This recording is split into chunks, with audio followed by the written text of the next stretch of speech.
আওয়ামী লীগের আমলে আমরা দেখেছিলাম যে একাত্তরের যুদ্ধাপরাধীদের বিচার প্রক্রিয়া খুবই সোচ্চার গতিতে তারা করেছিল। সেটা নিয়ে বিরোধী পক্ষের অনেক দ্বিমত, অনেক প্রতিবাদ, অনেক আপত্তি এগুলো আমরা দেখেছিলাম। বিচার প্রক্রিয়া নিয়েও আন্তর্জাতিকভাবে কিছু কিছু জায়গায় প্রশ্ন উঠেছিল, কিন্তু মানে একেবারে মূল যে ভিত্তি, যারা বড় বড় যুদ্ধাপরাধী তাদের ব্যাপারে, তাদের বিচারের ব্যাপারে একমাত্র যারা ইফেক্টেড হয়েছে তারা ছাড়া সারা পৃথিবীর কোনো কমিউনিটি থেকেও কোনো ধরনের কোনো আপত্তি, জোরালো আপত্তি আমরা দেখিনি। যদিও একটা আপত্তি ছিল, সেটা হচ্ছে যে সারা পৃথিবীতে বেশিরভাগ দেশই তো ওই মৃত্যুদণ্ডের ব্যাপারটা সমর্থন করে না, জাতিসংঘের ব্যাপারও মানে সমর্থন করে না তারা, সেই ব্যাপারে আপত্তি অনেকের ছিল, সেটা ভিন্ন কথা। আওয়ামী লীগের আমলে এই বিচার প্রক্রিয়াটাকে অনেকে রাজনৈতিক একটা প্রতিহিংসা হিসেবে দেখেছেন, এবং আওয়ামী লীগের আমলে এই তালিকায় বিএনপির ডাকসাইটে একাধিক নেতাকেও আমরা দেখেছি, যার মধ্যে একজনের ফাঁসি হয়েছে, সালাউদ্দিন কাদের চৌধুরী।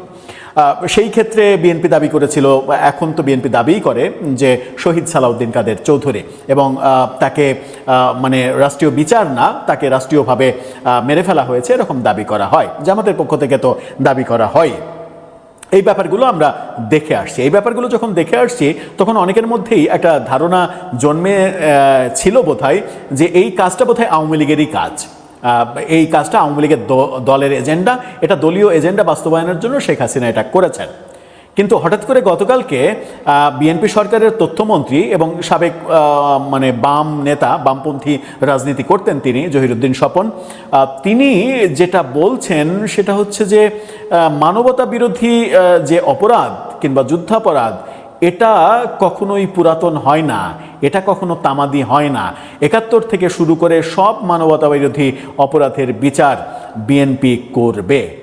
তাহলে কি বিএনপি ৭১-এর রাজাকার আলবদর, আল শামস, তাদের বিচার কিংবা সম্প্রতি মুক্তিযুদ্ধের সংজ্ঞায় মানে মুক্তিযুদ্ধে বিরোধিতাকারী দল হিসেবে যাদের বিপক্ষে মুক্তিযোদ্ধারা যুদ্ধ করেছে সেই তালিকায় জামাতের নাম অন্তর্ভুক্ত করার মাধ্যমে কি বিএনপি একটা বার্তা দিয়েছে যে এবার দল হিসেবে জামাতের বিচার হতে চলেছে?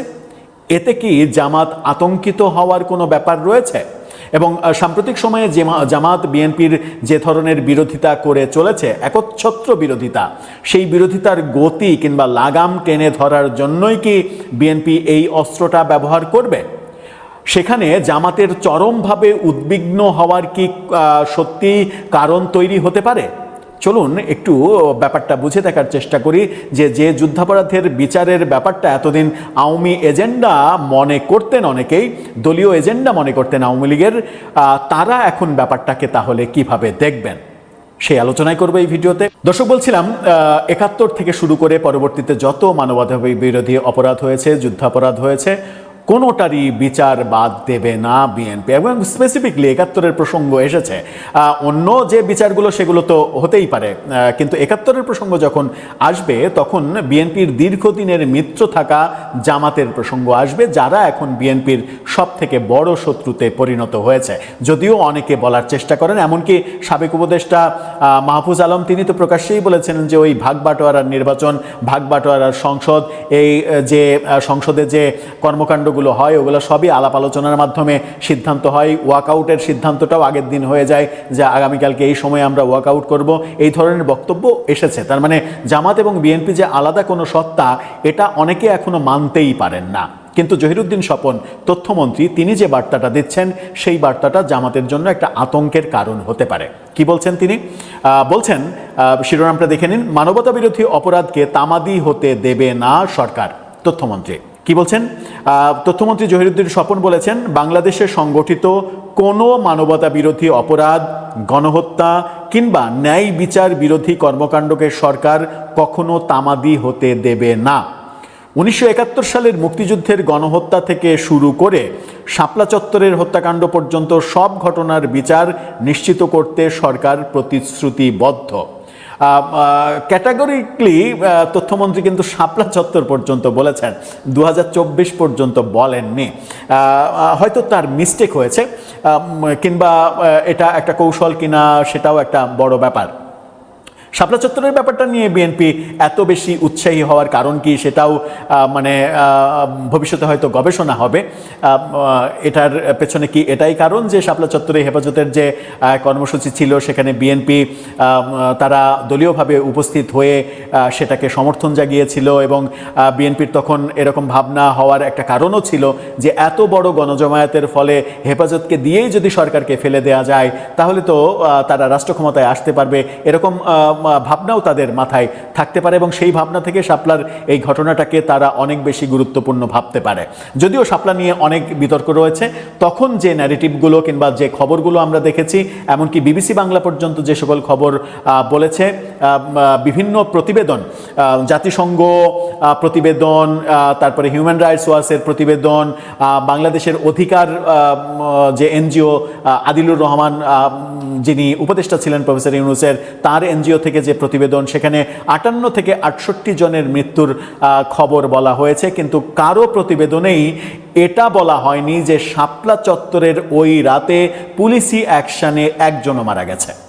এটা বিবিসি বাংলার তৎকালীন প্রধান সাবির মোস্তফার দাবি। তিনি বলেছেন, তৎকালীন হিউম্যান রাইটস ওয়াচ, অধিকার সহ যতগুলো প্রতিবেদন হয়েছে সবার সঙ্গে আমরা কথা বলেছি, সবাই বলেছে যে এই মৃত্যুর ঘটনাগুলো ঘটেছে কারণ সারা দিনব্যাপী ঢাকা শহরের বিভিন্ন ওয়েতে বিভিন্ন জায়গায় সংঘর্ষ হয়েছে পুলিশের সঙ্গে, সেখানে অনেকগুলো মৃত্যুর ঘটনা ঘটেছে, নারায়ণগঞ্জে মৃত্যুর ঘটনা ঘটেছে এবং চট্টগ্রামে মৃত্যুর ঘটনা ঘটেছে। হেফাজতের ওই আন্দোলন কেন্দ্রিক মোট 58 থেকে 68 এরকম মারা গেছে, এরকম প্রতিবেদন বিভিন্ন সংস্থার তৈরি হয়েছে। কিন্তু সাবির মুস্তফা দাবি করেছিলেন যে ওই রাতে, মধ্যরাতে যে মানে আইনশৃঙ্খলা রক্ষাকারী বাহিনীর অ্যাটাক, সেই অ্যাটাকে একটি প্রাণহানির ঘটনাও ঘটেনি, কোনো ধরনের কারো গায়ে গুলির ঘটনা ঘটেনি, তার দাবি ছিল। আমি জানি না যে মানে তার দাবি মিথ্যাও হতে পারে, তিনি মিথ্যা বলতে পারেন, তিনি আওয়ামী লীগের দোসর হিসেবে কাজ করতে পারেন, অনেক কিছুই হতে পারে। তিনি এটাও দাবি করেছেন তার সাক্ষাৎকারে, সেটা হচ্ছে তৎকালীন হেফাজতের যিনি মহাসচিব ছিলেন বাবুনগরী, তার সাক্ষাৎকার বিবিসি নাকি নিয়েছিল। বাবুনগরীকে জিজ্ঞাসা করা হয়েছিল যে এখানে মৃত্যুর ঘটনা ঘটেছে কিনা, শাপলা চত্বরে মৃত্যুর ঘটনা ঘটেছে কিনা। বাবুনগরী বলেছিলেন তখন যে না, কোনো মৃত্যুর খবর আমার জানা নেই, তবে অনেকে আহত হয়েছে। সাবির মোস্তফা বলেছেন যে এরকম একটা বড় গ্যাদারিং সরিয়ে দেওয়ার ক্ষেত্রে আহত তো হতেই পারে, কারণ আহত তো দৌড়াদৌড়ি, চাপাচাপি, এর গায়ের উপরে ও আওয়াটা হোঁচট খেয়ে পড়ে যাওয়া, মাথা ফাটা, পা ভাঙা, এই কাজ আহতগুলো হতেই পারে, এরকম দাবি সাবির মোস্তফা করেছিলেন। তো সেই ঘটনা নিয়ে বিতর্ক চলছে, চলুক, বিতর্কের অবসানও হয়তো একদিন হবে এবং আমরা সত্যটা জানতে পারবো। সেটা যদি সত্যি ওরকম ঘটনা ঘটে থাকে, যেটা আন্তর্জাতিক অপরাধ ট্রাইব্যুনালের নতুন চিফ প্রসিকিউটর বলেছেন যে 58 জনের মৃত্যু নিশ্চিত হওয়া গেছে, যার মধ্যে 32 জন শাপলা চত্বরে হয়েছে, সেটা যদি প্রমাণিত হয় ভালো, যারা দোষী তাদের বিচার হবে। কিন্তু তথ্যমন্ত্রী যেটা বলছেন সেটা হচ্ছে যে 71 সালের মুক্তিযুদ্ধের গণহত্যা থেকে শুরু করে শাপলা পর্যন্ত, তিনি কিন্তু 24-এর কথা বলছেন না। আমার আলোচনার বিষয় এই 24, শাপলা কিংবা 71-এর পরে যত আন্দোলন, 90-এর নূর হোসেন মারা যাওয়া, ডাক্তার মিলনের মৃত্যু, এই কোনো ব্যাপার, কিংবা মানে বিভিন্ন সরকারের আমলে বিভিন্ন জনের মারা যাওয়া, বিএনপির আমলে ওই সারের আন্দোলন কিংবা বিদ্যুতের চাহিদা দিতে গিয়ে কৃষকদের মারা, এই ঘটনাগুলো, কিংবা আওয়ামী লীগের আমলে ইলিয়াস আলীর গুম হয়ে যাওয়া, এই ঘটনাগুলো তো ঘটেছে, সেগুলো ভিন্ন কথা। কিন্তু আমি স্পেসিফিকলি 71-এর প্রসঙ্গ বলছি যে 71-এর মহান মুক্তিযুদ্ধে গণহত্যা থেকে শুরু করে সব কিছুর বিচার হবে। এখানেই প্রশ্ন যে গণহত্যার বিচার, যুদ্ধাপরাধের বিচার 71-এর ক্ষেত্রে যদি হয়, তাহলে তো সব থেকে বড় মানে বিপদটা কাঁধে চাপবে জামাতের, দল হিসেবে জামাতের, কিংবা তৎকালীন সময়ে জামাত যারা করত, জামাতের যারা সমর্থক ছিল, তাদের উপরেই বেশি মানে পড়বে। মুসলিম লীগও হয়তো এর থেকে বাদ যাবে না, কিন্তু মুসলিম লীগের কেউ এখন ওই ঘটনার বিরোধিতা করা কেউ বেঁচে আছেন কিনা আমার জানা নেই। গতকালকে তিনি এই কথা বলেছেন। জাতীয় সংসদ ইতিমধ্যে শাপলা চত্বরের মানে শহীদদের প্রতি আনুষ্ঠানিক শ্রদ্ধা জানিয়েছে, এমন কথা বলেছেন মন্ত্রী। বলেছেন 2009 সালের ঘটনাপ্রবাহ থেকে শুরু করে পরবর্তী সময়ের বিভিন্ন রাজনৈতিক দমন পীড়ন, এগুলোর কথা বলেছেন, অনেক কথা বলেছেন। অনেক কথার মাঝে সবথেকে গুরুত্বপূর্ণ কথা হচ্ছে 71-এর মানবতা বিরোধী অপরাধের বিচার বিএনপি করবে, এবং এটা তামাদি হয় না, তামাদি হতে সরকার দেবে না। সেখানেই প্রশ্ন যে সংসদে কদিন আগে মুক্তিযুদ্ধের সংজ্ঞা নিয়ে যে বিল পাশ হয়েছে সেখানে মানে যুদ্ধাপরাধী দল হিসেবে কিন্তু জামাতের নাম অন্তর্ভুক্ত করা হয়েছে, মানে যুদ্ধাপরাধী হিসেবে না, যুদ্ধের বিরোধিতাকারী দল হিসেবে। এবং সেখানে মুক্তিযুদ্ধের সংজ্ঞায় বলা হয়েছে যে পাকিস্তানি হানাদার বাহিনী, জামাত, আরও দুইটা দলের নেজামি ইসলাম নাকি যেন আর দুইটা দলের নাম বলে বলা হয়েছে যে এদের বিরুদ্ধে মুক্তিযোদ্ধারা সশস্ত্র যে সংগ্রাম করেছেন, যারা করেছেন তারাই মুক্তিযোদ্ধা। এবং মুক্তিযোদ্ধার এই সংজ্ঞায় জামাতের নাম অন্তর্ভুক্ত হওয়া এটা জামাতের জন্য একটা বড় অশনি সংকেত, যেটা আওয়ামী লীগের সময়ও হয়নি কিন্তু জামাতের মানে বিএনপির সময় হয়েছে। এই হওয়াতে জামাতের জন্য রাজনীতিতে সামনে বিএনপি সরকার বিরোধী অ্যাটিটিউড খুব বেশি দেখানো তাদের জন্য মুশকিল হয়ে পড়েছে। কারণ এটা যদি আদালতে চলে যায়, যেহেতু মানে আইনে রূপান্তরিত হলো, এটা যদি আদালতে চলে যায়, আদালতে যদি রিট হয় কিংবা আন্তর্জাতিক অপরাধ ট্রাইব্যুনালে যদি চলে যায়, তাহলে দল হিসেবে জামাতকে যুদ্ধাপরাধের দায়ে অভিযুক্ত করে আইনের মাধ্যমে নিষিদ্ধ করার প্রক্রিয়ায় কিন্তু বিএনপি চলে যেতে পারবে।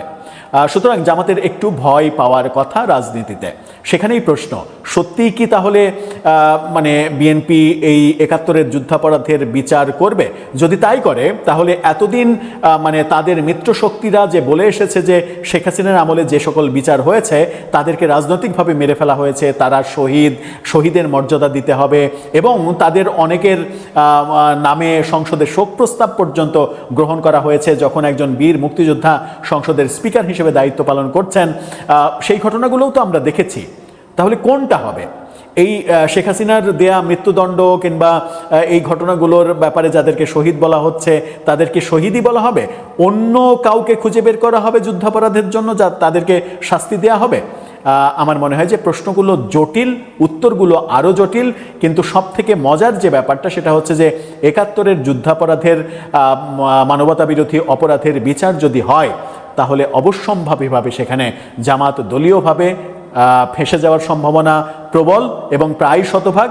এবং সেই ব্যাপারটা সম্ভবত বিএনপি রাজনীতির একটা বড় হাতিয়ার হিসেবে রাখতে চায়, যেন যে হুমকিগুলো জামাত নির্বাচনের পর থেকেই দিচ্ছে, সরকারের বিরুদ্ধে তীব্র আন্দোলন করে দেবে, ২ মাসের সরকারকে ফেলে দেওয়ার অনেকে চটকদার কথা বলছেন, সেই কথাগুলো বোধহয় বন্ধ হতে পারে। দর্শক, আপনার কাছে কি মনে হয়? আপনার মতামত জানিয়ে লিখতে পারেন আমাদের কমেন্ট বক্সে।